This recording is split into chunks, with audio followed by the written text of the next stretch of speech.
Good day, everyone. Welcome to CEO's Weekly Chat with Adesina Circle. My name is Pelumi Ampali. I'm the MD CEO for Folder, and I'm your host for today. I'm going to be having an amazing conversation with Mr. Koyemi Adesina here. Thank you. So, how are you doing today? I'm very well, thank So, you. we're going to be addressing an amazing topic titled Finding Opportunity in a Challenging Market, right? So, we're currently in Africa, we are currently in Nigeria. You run businesses, you have a company, you know how challenging, how amazing it is to run a business. Really amazing. Yes, in this economy that we have. So we're going to be talking about a few of the challenges and how to scale through in this current market. So Mr. Koyemi, thank you so much. You are the chairman and founder of Adesina Assets, and you've been known to grow so many businesses over time. So I'm going to be asking you some few questions. Looking at today's market and looking at how tough businesses can be in current economy, what factors will you consider when evaluating the potential of a challenging market? Okay.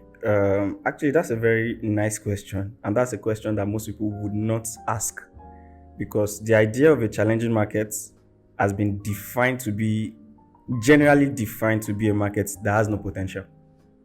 So you hear people saying that they're trying to do business in this Nigeria, or just a lot of things. For example, I was having a conversation with someone recently, and he said, if you want to manufacture in Nigeria, it's war. If you want to import, custom duties would kill you.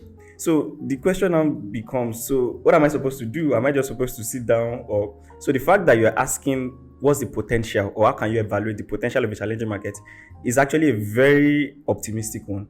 That, okay, yes, it's challenging, but there are opportunities. Oh, yes, it's tough, but there are also potentials in this market. So, which is why I said that's a very nice question. And I think if everybody start thinking like this, we'll do better. That's just the honest truth. Because there's no market without challenges. And in fact, in entrepreneurship terms, challenges mean opportunities. So when you're looking for the potentials, look right inside the challenges. That's the truth. Right. For example, now the question will be, okay, now you're telling me that, the opportunities are in the challenges. So what opportunities can I find in the high custom duties? You see that now? So it can be really tricky. But then, really, this is why, someone was telling me something. I like to give examples so that it's more simple for a lot of people to understand. That Money Point's founders came out of InterSwitch. There are some business ideas you cannot sleep and you cannot see in your dream. You have to be in the system to see the gap and see the solution. So the person that can most likely see the potential in the challenging market of importation would most likely be someone in the importation business or even in customs. You see that now? Because the idea of finding business ideas is most times coming from the local market you exist in. Because that's where you can see the local problems, right? You would see that most multinationals fail when they come to Africa because they try to just introduce the same thing that works in developed environments into our market. And the truth is, it's not the same. When we're trying to look at opportunities or potential in the challenging market, it's a question of, like I said, looking through the challenges itself, finding the players that's where market research comes in. And market research has been theorized. It's just theory now that we know it too. But speaking to the players, speaking to the local consumers in the market, in that same challenges, who are those being affected the most by this challenge? Speak with them. What do you think can be done better? And that's why I don't like to sound like I'm on the side of the government, but permit me. So there was an interview I watched of Professor Oshibajo, and they asked him that you were in government for 8 years, how come this, how come that, how come this, how come that? And he looked at the church and he said, many of you here have access to my office. Probably many of you even have my number. And many of you in my 8 years brought in solution proposals to my table. He said 90% of people that walk into the office are looking for contracts. Meanwhile, the players are the ones that really know the solution. I don't know what's going on in agriculture. I'm not an active player there. But speak to someone there who knows the challenges. They have even if they don't know the solution, they will tell you, okay, if this thing can be this thing, and you being an entrepreneur or you being someone who knows the technological part, from your conversation with them, you can find the solution. So you want to examine the potential, you want to evaluate the potential. I think we need to engage more with the challenges itself, the players in the challenges, those affected by the challenges itself. You want to solve a problem in the finance sector, speak with the people there. You want to solve a problem in you are looking into the agricultural sector, speak to the people there. If don't one of the ways we destroy ourselves is that you don't speak to someone in the agricultural sector now. You are looking for the top guys. No, they are the local farmers. And which is why, what's the name of this firm again? Is it Farm Crowdy? I can't remember their name again. That they pull farmers together to farm and they because they deal with the local guys. So they're able to actually find, they are inside the challenges. So you can't stay outside and you're trying to examine the potential. It's not done. It's not. You have to be inside it. Most time when I'm talking to certain business owners and you are trying to come up with some solution, I want to hear from them. I don't assume. There's a way you can theorize a business problem. This sales is not coming in. Have you tried to adjust your website? What's your sales process like? What's your marketing strategy like? No, that might not be. It might be the person knows the customers. For example, let me give a practical example. I was speaking with someone just yesterday, and then we are trying to find out why people patronize our business. Is it affordability? I told her that, do you think it's affordability or speed of delivery? You know what she told me? She said none of the above. She said it's because of the variety of the product she has. I could never have assumed that. It has to be someone who is an active player in the business. So you want to examine the potential of a challenging market, of a challenging sector, of any sector at all. You have to engage the people in the challenges itself for you to know what exactly is going on. Yeah. That's amazing. That's just an amazing insight. Thank you so much for that questions. Now, you mentioned about being inside, being in the market yourself to understand what you're going to factor in to understand the potential. Yeah. But now I'm going to ask you. This leads to my next question. Now we are going to. You are already in the market. Now you're already in the business. Now, but you are not seeing things the way you should be. So how do you now tend to identify the gaps that is needed to get the results that you need in that particular market? In the sense that probably there's a limit to infrastructure, or there's a limit to the things that are needed in that particular market. Data. Okay. That's a lot. I'm not going to lie. That's a lot because really you can't make any tangible decision without data. Right, as I said, you have to engage the players in there. But in a situation where, in fact, let's leave infrastructure out of it. Let's really focus on the data, right? Maybe you want to get into a particular market, and then probably the people you are trying to talk to, they are not responsive. That can be a challenge. Or, maybe there is this barrier of entry. Information is enclosed. There can just be a lot of things. There's some stuff. I was watching a video on, is it Facebook? I can't remember the name of the lady anymore. I think Paramount Comedy. And she was talking about why a Nigerian selling suppliers contacts. That can be a problem too. Now, because there can be a way people are hoarding information. Right? Because they think, we are in Nigeria. And I think it happens everywhere in the world. So in a situation where that exists, where you can't really find the gap, you don't really have the real information, the real data for you to know. Because if you get the information, you see the gap. When you speak to people and they're responsive, you see the gap.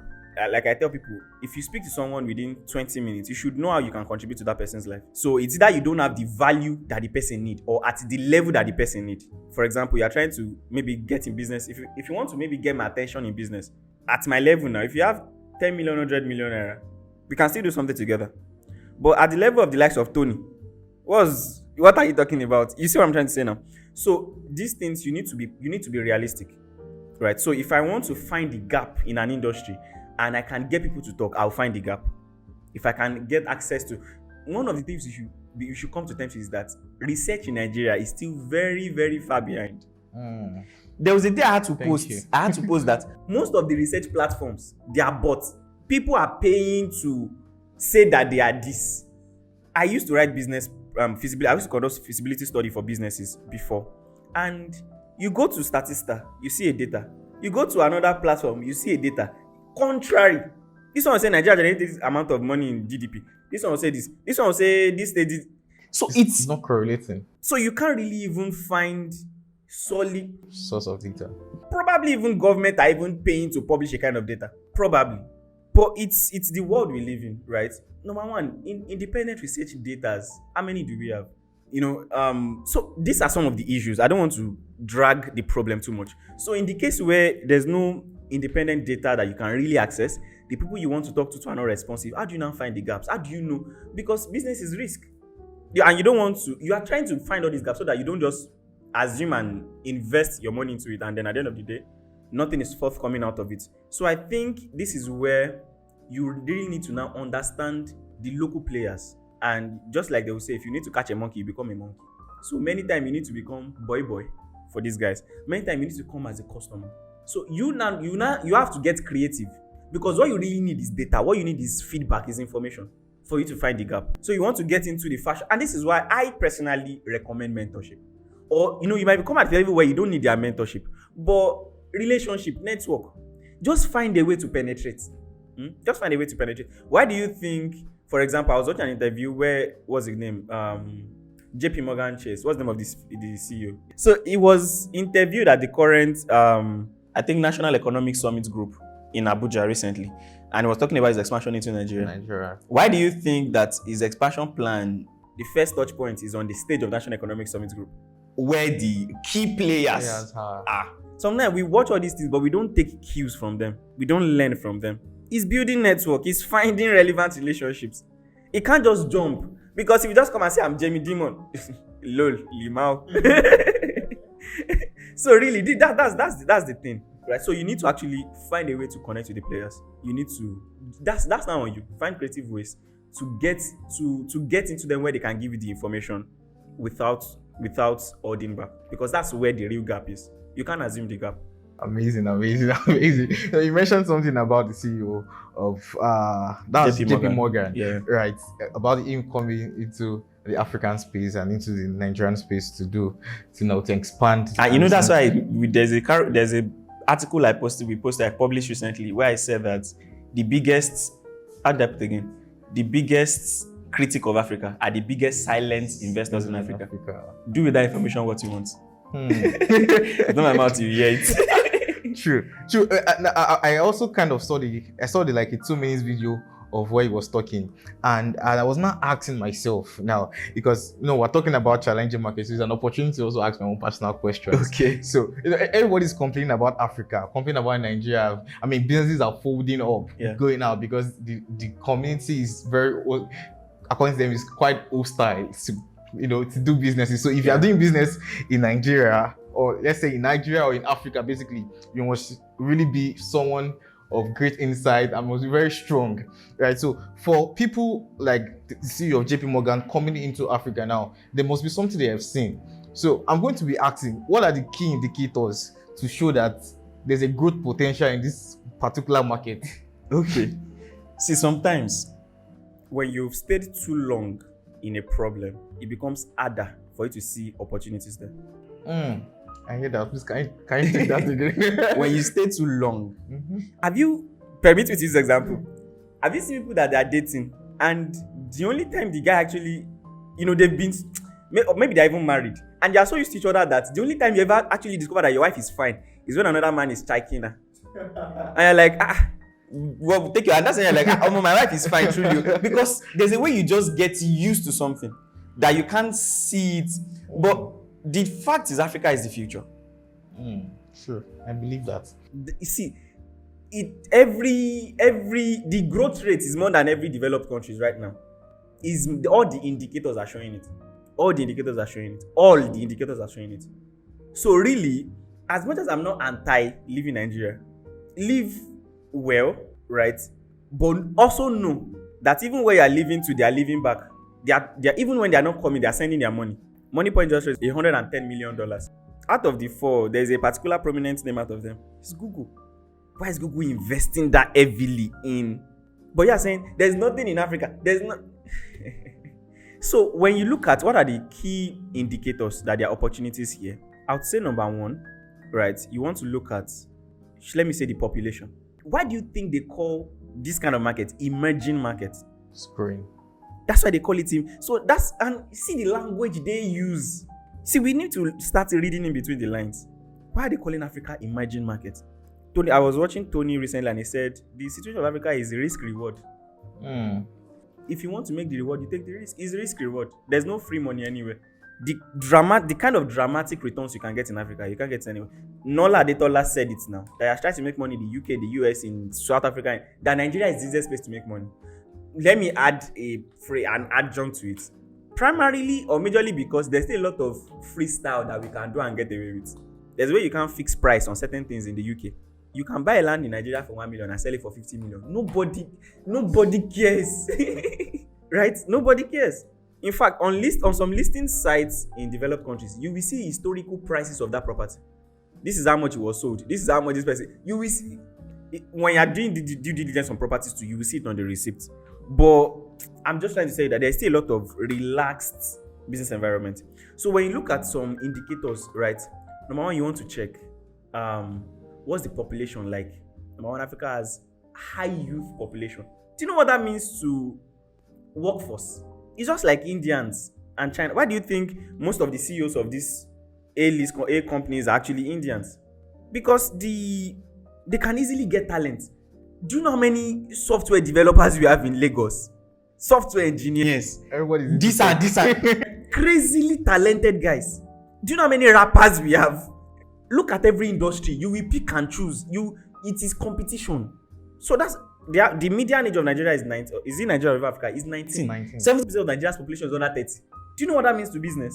So there where you can pay, maybe you have to pay some amount of dollars per hour. In Nigeria, yeah, if someone see $10 per hour, even $5 per hour, you know how many people jump at it. And I work 5 hours, maybe 8 hours a day. So it's a lot of. These are the figures they are calculating. Yes, there might be the policy inconsistencies. That's there. Yes, there can be the what's it called? Risk averse nature. Nigeria I was reading a particular article where they said a particular company came to Nigeria and people did not see the need to adhere to some safety measures. So they didn't. Why should we be rated low? Why should we be rated high that we are adhering to safety measures? Can we just produce what we want to produce, whatever we want to do it? So we get mind, right? Maybe, for example, in the UK, you can't work for more than this particular amount of hours. Maybe you are working in all these people that carry, let's say, cement. You can't afford it. Some Nigerians work too. Have you seen trailer drivers?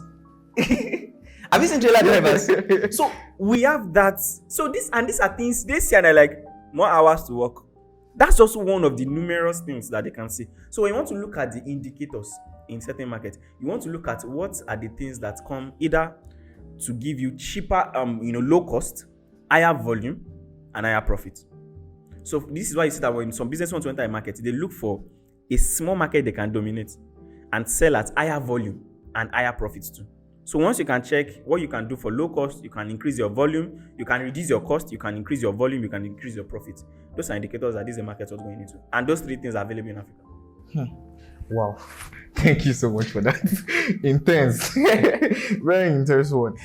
You were talking about, what's it called? About the emergence of this market when it comes to how Nigerians have been, or Africans generally, have been able to like pick up skills. Yeah. I, for one, I can tell there are a lot of very, very young. Do you know how many skills I have?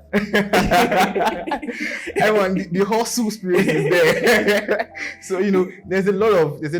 That's why even the competition is also quite hard. Yeah. But then for businesses that that are just growing up in this particular, focusing on challenging markets, how do they understand the local culture, like the local consumer cultures? Yes, in a particular market. So that I don't dwell too much on this. Mm-hmm.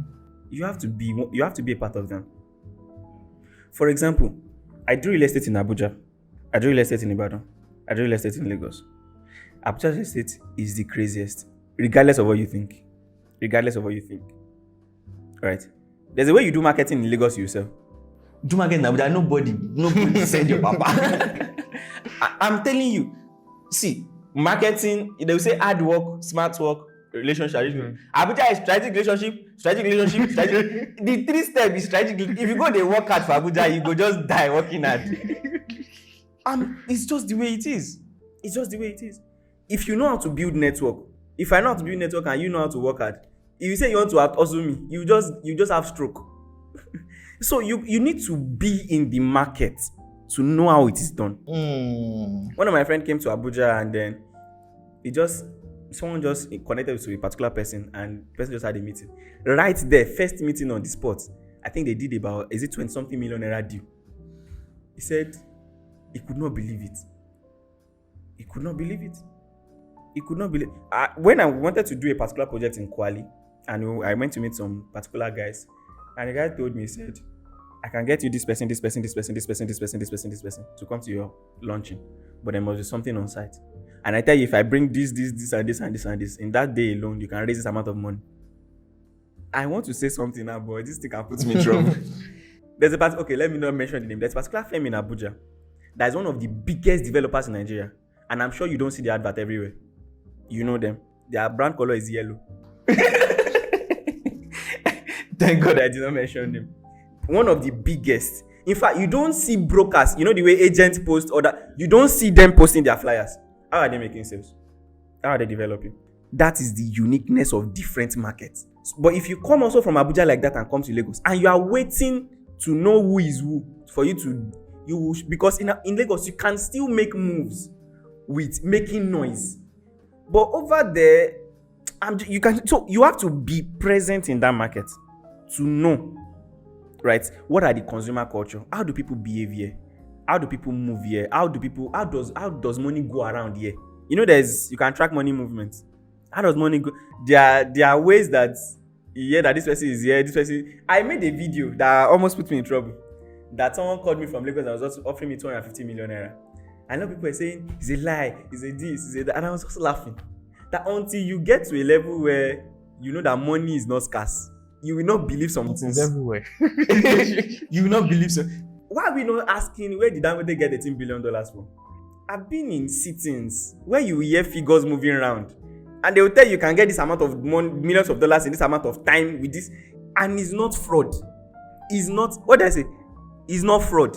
So, but it is. You have to be present. Let me wrap it up at that. Wow. You know, Yoruba that says that True. Thank you so much for expatiating the needs of, if I get the context of what you just finished saying, it's more about, networking, partnership, the present in the market. Yeah. Right. Thank you for mentioning that. Digital age over here in Nigeria still need a lot of traditional blend. In the US, if I want to do cold calling, I don't need to go and pick numbers on billboard. I can be in my room and get database of people and start calling. In Nigeria, where will you go see them? Even all those websites that has contacts, most of them are obsolete. So their digital age is more like solidified. Over here, don't deceive yourself. True. You need to be on ground. You made mention from the concluded one. You made mention of, what's it called now? Networking, being present in the market, and how some companies, particularly raise funds. So if you are probably, and going into a challenging market, how will you describe, how do you gain partnership to uncover, opportunities and probably on hidden features in that current market? I'm going to be very honest with you because, and I can say I'm confident to answer this question because I've been on at least 3 of the sites when it comes to partnership. The first is networking, trying to connect, going from conferences to conferences, gumming body to people who knows who. It will pay, but you do boy for years. So, and it was all in the name of networking, this and this. In fact, there was one woman, if I can mention that one name, but just for the sake of posterity. She came to school, held the program, we started working for her foundation and things like that. And she has influence, so it was not fluke. She has the influence. In fact, one of us, she even gave the person office and things like that, only to her that this person was just using us to show that she has base in Nigeria and she was collecting the millions of dollars. So why am I saying that? At the stage of networking and trying to access, you do boy for long. You might later end up now jamming your own savior, but you suffer for long. That's the first stage. The second stage is where you are just a part of the deals, or you are just what's it called now? How do I put it now? You are working with someone who is doing the partnership. There's a way influence rubs off on you. I'm putting them as in order of ease, right? So that's the others. Now this second, there's a way influence rubs off on that. People that you work with this person, oh yes, and which is why mentorship or working for someone is not. There is, one of my mentors told me recently that you sound like you condemn people, and I said I would improve on it. She said you should talk with more grace. I said I promise I would improve on it. This idea of demonizing employment, paid employment, is from the pit of hell, right? You can have it easier just by working for someone whose integrity can speak for you. So you can be with someone who has done business and you go, just mentioning it alone that I've worked with this person can be what you need. But at the same time, if the person you've worked with have spoiled ground for you, you see that now. But there's the highest level where you become valuable such that they can't deny knowing you. You might not be at the same level, but they want to keep you around. Do you see the language I'm using? They want to keep you around. Let me give an illustration. At the time when Uncle Tony bought the bank, right? And I hope I say this in a way that makes me safe. At the time when he bought the bank, you can obviously tell that there are some people behind the scenes. But why were they able to trust him with the leadership of the bank? Because they've seen his value. So there's a level where you might not be on their level, you might not be even entirely prepared for this thing, for these deals. But they've seen the level of value, they've seen the level of investment you've done to yourself. They've listened to you, they've seen that, okay, and they can be able to invest. I went for a program, I think I've told you before, in Lagos, and then I got there. And I went because I honestly just want to learn. People don't know, they think it's cool because I shout on microphone, on video, they think that's how I'm actually a very, very reserved person. I can be in a room and you not hear my voice for 2 days. So I just wanted to go there, learn, eat, and come back to Abuja. As the host of this event came up, I've never met him. In fact, that was almost like the second time I heard about him. I saw the lineup and I said, I think I want to be here. It was like, I know you. I was shocked. I watch your videos every day, this and this and this and this and this. When everyone was trying to have a conversation with him, I wanted to do dinner. He was the one who came to meet me. So there's a way you just focus on investing in yourself. And such that they now become interested in you. I was talking about a video we published something recently, and I said that there's a way you follow someone that the person looks at and be like, no, I need to do something for you. So when it comes to partnerships, especially when you're in business, there's a way they see the way you introduce your business to the market. They're like, no, I want to invest in this business. Who is this? Right? Why do you think businesses join the likes of Y Combinator and all those things? Is to also first improve themselves and to present themselves for funding. So don't rush, because all this partnership will not come on the basis of pity. It won't come on the basis of pity. They have to see that, okay, you are what I'm also bringing to the table. Right. Wow, amazing. Thank you. And let me just wrap up. Let me just say this also to just seal it up.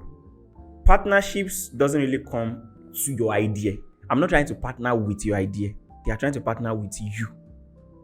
Did you get that? So now it's not more of the business.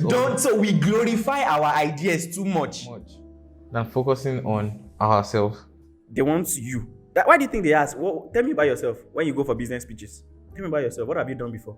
How much of your money did you put into this business? You first. So that's something that someone can actually pay attention to. That's an amazing one right there. Thank you so much. My notes is full right now, and so, but I want to ask something. Right, in situations whereby you're already in the market, right, and now it's not looking as if the market is the one in you. It's now the market is throwing someone. How do you now tend to mitigate risk in such situations? Okay, firstly, you can only manage risk. You can't avoid it. So one of the things I would just say, or the main thing I would say, is just being proactive. And which is why I was watching. I think one of the things that really gives me a lot of perspective is that I actually listen to people that I know that have sense a lot. There are some conferences that I go and I know that I will never listen to this person again in my life. You can be doing fine. I don't have any idea. I don't have any business with you. You can be rich, but I know that you are not worth listening to. And most of those conferences are places that when you check your notes, 80% of what you've written down is quotes. If you go to a conference and 80% of what you wrote down is quotes, you've wasted your time. And one of the persons I was talking about is Vusi. And it's one of the persons that I can listen to for 10 hours and not get tired. Because in fact, you can't even listen to Vusi for 10 hours at a stretch. Who are you? One hour VC's interview. If you are truly listening, the way you can watch 10 hours, you just watch. But if you are truly, I'm telling you, I watch VC's video and I pause at 10 minutes, and I'm on that 10 minutes for the next 1 month. I would right now. You know me before. I read up to 7 books, 10 books in a month. But right now, I've been reading 1 book now for the past 3 months. The Power of Corporate Kinetics. And it's not that I can't finish it in 2 days, but I'm at a level where I would rather read 1 good book 10 times than read 10 good books. And that's I don't just now anytime they can is an author. By the way, let me say this on camera. I've lost respect for a lot of things. I used to, this thing that they will say, Forbes Business Coaches Council is an invitation only. Is a lie. They are paying for it. If you have $2,500, you join Forbes Business Council. Come and arrest me, you people. So most of the things people used to say to quantify themselves to be what's being an author is a lie. Most awards is fluke. So there are a lot of dumbass authors. Everybody's just writing. ChatGPT can write for you now.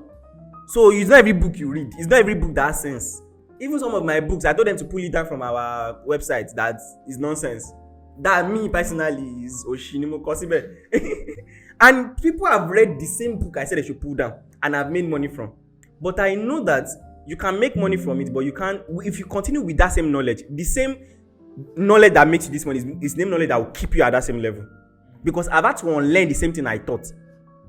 Are you getting what I'm trying to say? I've had to unlearn it. So what I'm trying to say is that when it comes to managing risk, that's the question. Is that you need to understand that I was trying to refer to what Vusi said now. That it is at different levels. That's at the stage where you are just growing. Where what you don't need professionals. You don't need MBA people. You need people that can roll their sleeves up and get to work. And as things are happening, they can adapt very fast. And that's what, and I think anybody who is really doing business in Africa or in Nigeria or starting a business in Nigeria right now should go and pick up that book, Power of Corporate Kinetics. You must be able to think on your feet. And you must be able to know that the next big idea can come from your delivery guy. There's this ego of CEO in this part of the world. I'm telling you, your next big idea can come from your cashier because they are the one interfacing with customers. Right? So in this part of the world, you must be able to adapt fast, think fast, innovate fast, execute fast. That's the only way. But if you are the type that you've worked with, there's a way you work with some companies that have processes, bureaucratic processes, and you bring it into your startup. That someone said, let's do this. I also think, okay, you know what? I will review it. Give me 48 hours. 48 hours, you're out of business. Let me give you an example. Okay, now the project are currently selling in your firm. How many people have you sold to that I say I already have acres there? That means you are late. So now what does that take? You have to find a reason why, even though I have properties here, I will still want to buy. Is that not you adapting fast? If you want to just say and say you just want to sell, then you just struggle for long, right? So your next now, where will you get that idea from? From the salespeople interfacing with customers. What's the biggest objection you get? People already have lands here. So you want to manage risk. You want to really know how to have, manage some risk. You must be able to be open to doing something fast. You must be able to move fast, think fast, innovate fast, execute fast. Because you'd have to take it as I'm learning, I'm doing. This build, learn, how do they put it? Build, launch, test. There's this circle in product development. I don't know. That you test something, you build, you learn, you build. You people know what I'm trying to say, Abi. But you have to make sure that the circle is down faster in what you are doing now, right? And that's because as maybe you introduce something to the market, you see the whole thing quickly adjust. Another information is coming, adjust. Another thing is coming, adjust. Even as little as marketing. Today, you think this is how the algorithm works. Tomorrow, it has changed. Today, you think this is how influencers work. Tomorrow, you see that you can use more micro influencers and use all your money on one major influencer. So there's a lot. So you have to see it as, in fact, you don't need to go to MBA again. Just come and do business in Africa. After 5 years, give yourself certified MBA. You've gone for MBA. I take what I just said now, take it anywhere. If you do 5 years in Africa as a business owner, you have an MBA. Forget what they are teaching in Lagos Business School. All right, thank you so much. But if you come to Africa to do 5 years before going to the statistics shows that most business fail. That's what I'm saying. So if you can survive 5 years in Nigeria, there's nothing that can shake you again. That's why I say you are the one that have the real MBA. That one is theory. In fact, I know they should come and teach us MBA classes. That's what I'm saying. You do 5 years in Nigeria and you are surviving. I said currently Adesina Circle is about 3 years now. I give myself, regardless, I give myself pat on the back. You did 3 years in business in Nigeria. Come on now. And you've expanded to 4 states in Nigeria. So that's So come on, give me my flowers. but it's very amazing when you talked about thinking fast, innovating fast, and existing fast. Yeah. And I was still talking to the team. We currently have what's it called, the boot camp going on for retailers and investors. And awesome. Yesterday we were talking about urgency. I talked to them about urgency, about getting to do it fast and doing it accurately well. But I want to also ask, I've listened to you for a very long time, and I've got to understand that when it comes to any business, when it comes to probably any project that we're in real estate. So for every building we are going to, we have an exit strategy and entry strategy. So when it comes to this challenging market now, is there a right time to enter the market? Is there a right time to exit the market? Microsoft just left Nigeria. So do you think Microsoft has an exit strategy? You think their plan was to leave?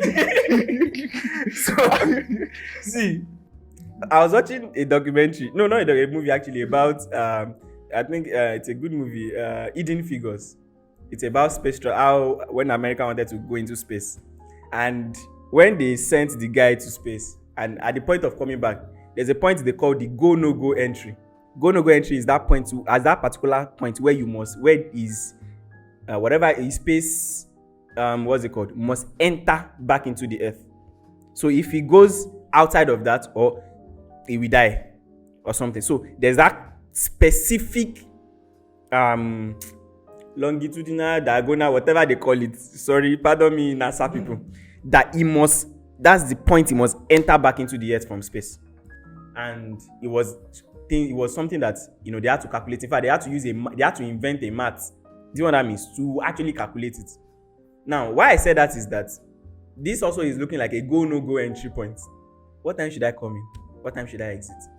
In fact, I was telling someone recently. My mentor was telling me recently that, do you know why Nigeria will become more religious for entrepreneurs in the coming days? Because everything might not work. You can do everything right and still fail. So that's how you know that God, I beg. So what I'm trying to say is that, trust me, we live in a very unpredictable market. And I lead you back to what a mentor of Warren Buffett said. That's Benjamin Graham. That he said that you are in control to the extent at which you are not in control. You are only, because that's when you now know that I'm not in control. So everything I do, I must do it with the mind I'm not in control. So you are mitigating your risk. People that will say, bring money, I'll give you Forex guys, I'll give you this person guaranteed in this. That's why they go into trouble. Because they think they are in control of the market. So he said, you will only be able to save yourself when you think from the perspective of I'm not in control. When you're doing business in Nigeria, you must also know. So don't say, we are going to make this figure in this period. You must always have, like Bobby said, what if? Because that's what will now put you in check. It's what they call tempered optimism. Have you heard that phrase before?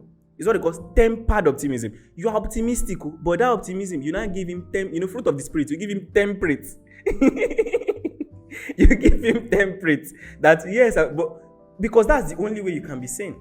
That's the only way you can be sane. That you want to invest this, you are like, okay, can I invest this amount of money in phases instead of putting everything, instead of injecting it at once? Right? We want to expand. Can we expand in phases? We want to introduce this line of products. Can we start with this and this first? Tempered optimism. Tempered optimism. I think that's the word. There's no way to calculate entry. Your entry period is whenever the market open up. Exit period is whenever the market wants to suffocate you. Just like suffocate, is it what's the name of that pharmaceutical company now? And Microsoft. So really, it's a market finance. Meanwhile, that does not mean that if they have stayed longer, they might not have recovered. They counted their costs and they're like, we don't want to lose further. Who knows whether if they have stayed further, maybe something we live in, it is unpredictable. So even they cannot say that 100% their exit decision was was right. They can't. Do you understand? They can't say that we are sure we made the right decision 100% to leave. It's just, let's just save ourselves the stress. We live in a very unpredictable market, so that's just it. All right, thank you so much for that. So I learned something about to further buttress your point. About them. These multinationals, right? Them living. I feel like they would have had probably something to weigh them, check and balance. But you also made mention of something about if they have stayed long, they probably have recovered. I said they could, not they will. You see, I do what's it called? Financial modeling and valuation analysis, right? And that's where you try to do some financial analysis to infer some business decisions. And I tell you, even in financial modeling, there are some decisions where you present, even in MBA, they will teach you in quantitative business analysis, they will teach you that when you want to present, it is what you do is you make recommendations, not do this. It is not instruction, it's what we recommend you do this, and sometimes even give them either this or this. So, okay. No financial analyst will tell you, do this, he's sure you will get this done. No. So, and that's why I recommended that book, The Power of Corporate Kinetics. The Power of Corporate Kinetics. Yeah. All right. So I'm going to ask, does it not mean that is it possible that there's a way to adjust our products or service in business? That's where innovating fast comes in. Because you are not sure what to do, you move with the tide. This is the era where you listen to everybody working for you. The delivery guys, the sales guys, the marketing guys, especially those in contact with the customers the most, the customer service guys. In fact, in the, what's it called now? Go and check the biggest innovation. Why do you think Steve Jobs said that you think from the customer into engineering? You don't think from engineering to customers. So you must find people that are closest to the customers and listen to what they are getting as more. Why do you think your calls with MTN are recorded? So this is so as you are listening, now it's not time to now say, okay, we integrate it in our next quarter plan. No, we integrate it now. It's not in our next year plan. We integrate because you might not be in business in the next quarter. So you must, there's no 100% accurate anything. No, you must just learn to just act fast. That's true.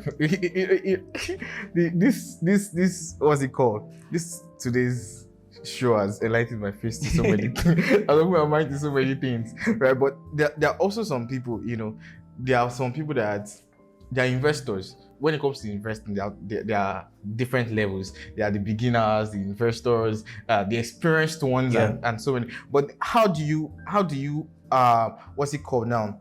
Be able to shed more light to some misconceptions and biases when it comes to investing in a challenging market. So let's say, for instance, someone wants to invest in this particular, what's it called now?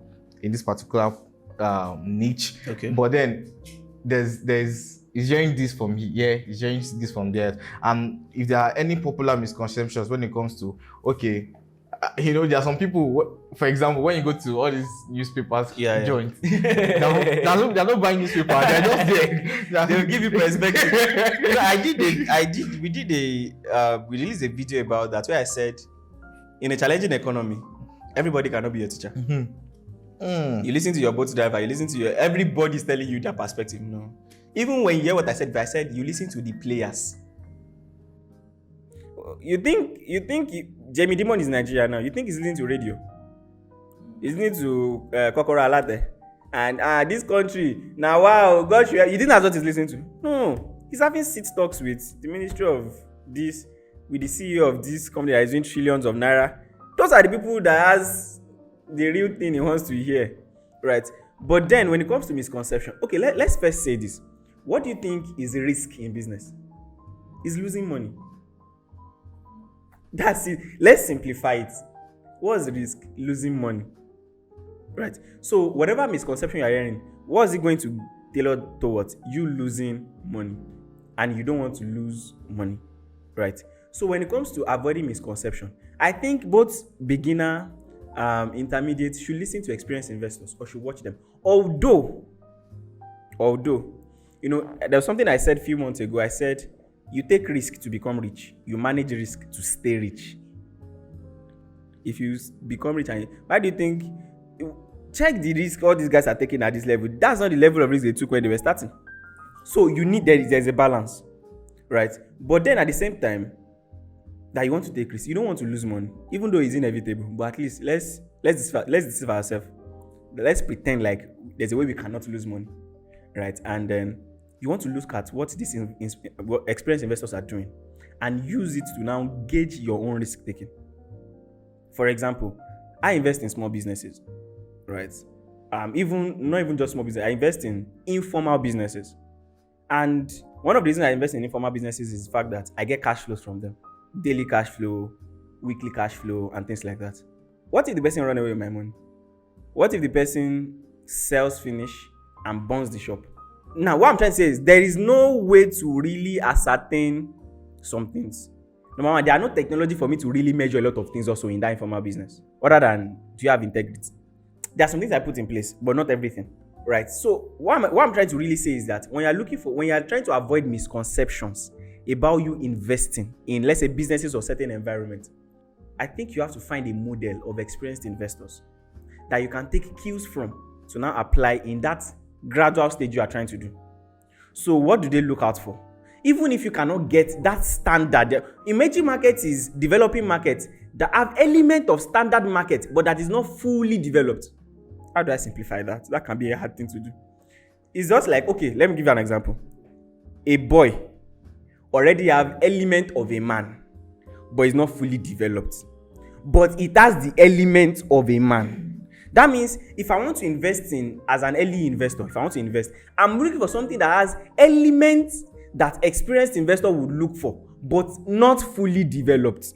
It's the rate of its development is what differentiates our risk level. If Elumelu wants to invest now, that's why he gives grants to higher risk businesses. You know what I'm saying? The Elumelu Foundation, TEF, gives grants, free money to high risk.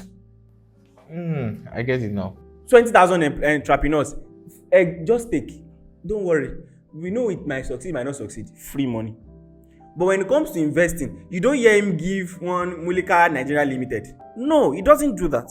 He find good balance sheets, good cash flow statements that appeal to business reasoning for him to invest in. But there are businesses that might not have solidified balance sheets, but you've seen how the person run the business for a while, and maybe the person has a little bit of bookkeeping. It can be on an app. It can be, but you see that it has element of that standardized business that the likes of Elumelu would invest in. This one is not fully developed, but it has the element that we can grow. Then this one is worth investing in. So how do you avoid misconception? Listen to those guys and contextualize it into what your budget can currently afford. That's why I don't buy the idea of buy what you can afford. Buy what is reasonable and find a way to afford it. Buy what you can afford is the language of salespeople. Investors does not listen to it. You are a customer if you are listening to that. For example, let's talk about real estate. You are into real estate sector. I think this is our last question. So, for example, you are into real estate and you want to buy real estate. And I say buy what you can afford. And what you can afford is maybe you have 500,000 naira. What do you want to go and afford? You want to go and buy one land, maybe in one plot of land in Ido or outskirts of Monia, maybe even half plots. You're also a landlord, aren't you? But how will that make you wealthy? Maximum, maybe it gives you inheritance. True. Maybe you are thinking to make you also sell it for 500 million in the next. The land that they sell for 900 million, go and check how much they bought it 2 years ago. You probably hear 15 million. Do you know what 15 million was? Do you see what I'm talking about? Exactly. So, you don't buy what you can afford. You now find a land. Maybe you now found a land in a maybe it might still be cheap, but maybe you can now buy an acre, such that even if you resell it for small profit, your margin is still high. Or you can resell it faster because now maybe you're able to resell it for maybe someone that wants to do farming, but you need to buy a minimum of 1 acre. So what that now does is that you now have to find people you can buy together, and maybe now have to find installment plan. You see that? Find what is reasonable and find a way to be able to afford it. Maybe through partnership, through installment plan. Don't set for what you can afford. It's just that you say, don't marry who you like, marry who is available. Does that make any sense? Hmm. Or don't marry like a girl now. You are not trying to marry who is already who can drive you. You're married to marry you know what, who is on your level now. No, now some people will marry billionaires and they are not gold diggers. Even if they are gold diggers, congratulations. You to go and find your gold. Right, but then I don't think that's a very logical one. I think people should actually find what is reasonable and find a way to afford it instead of settling for what they can afford. Yeah, amazing. I have a last question. I have my last question, and the last question is personal. At Folder Reality, we currently have a project here in Ibadan, Okay. and we have been selling for a while now. And the launch is coming very soon. I think towards the end of this month. Okay. Right, and looking at the fact that we transferred from brokerage to development is a very, very, very major milestone for us, and it's really amazing. So I want to ask, first of all, people talk about scalability in business, how we scale business, but in certain markets that we have, I'm talking about real estate now because it's informed of real estate. Then you come into the market and you start seeing some amazing things due to probably lack of infrastructure or resources or even sometimes policies that are in place. How do you tend to scale in that particular market? That sector. So you're talking about scaling amidst challenges. Yes. So firstly, what is scaling? Because a lot of people just use that word. How can I scale in business? They just said it from maybe Vusi or heard it from someone. They don't know the meaning. So scaling, let's contextualize it. Do you want to increase your revenue? Do you want to expand into new markets? That means increasing your customers. Do you want to reduce your costs and increase production? Do you want to so what exactly are you trying to increase or reduce? That's scaling. Or let me just use the word increase. What exactly do you want to increase? Because it's now when you now know what you want to increase that you now know where to face. If you want to increase profits, okay, what cost do we need to reduce? What are the things that we are doing that are waste? For example, I think doing physical allocation every month is a waste of money in real estate. When you know that the person is ready to bid or the person is coming there, or send the document to the person. If you want to do survey, bring your surveyor to come and check the land. Why should I be? Okay, realtors want to come and do video. And don't they know the place? The correct commission after all. So I think it's a waste of money on the company's part. Right, so there's a lot. So that means if I want to increase profit, I need to look at the places I'm wasting money. Scalability. If I want to increase revenue, that means I'm looking, okay, how can I sell to more people? If it's plot I'm selling, that means I need to buy more land. Right? So is it that I need to increase what I have in a particular location or expand to multiple locations? So you now check, okay, what the policies that is on ground now, which areas do you support it the most? You see how your specific scalability question affect the specific business decisions you are making too. So it's not a general thing. You have to know what exactly you want to achieve and know where that thing affects in business and focus on it part time. It's a timely decision. Whatever I tell you today, if I tell you that you want to scale to profit now, I think you reduce this. Tomorrow, that might be the biggest contributor to your revenue. And if I've told you to reduce it now, and you're going to reduce it tomorrow, you see that I've destroyed your business. So it's part-time. As I said, the main thing about today's conversation is that you must be able to think on your toes, learn on your toes, act on your toes. There's no time to say we are calling strategy meeting anymore. There's no time for strategy meeting anymore. My brother, he works in the tech sector. He said he posted something on his status recently. He said, any small thing, let's get on a call. Those things can be. Why do you think I tell you guys at the beginning of the meetings we are not spending more than? There's no time. Especially people that get on a call with, I used to have a mentorship, but I shut down every mentorship now because I discovered that people don't even know what they want. So, you get on a call with me, I know the question you're asking me is a waste of my time. These are things you can find by Google. Just Google searching. Thank you so much for having me. Thank you so much, Adesina. Because I don't wrap up, you won't wrap up. Thank you so much, Adesina. Thank you for having us with this. This is the CEO's weekly chat with Adesina Circle. Thank you so much, sir.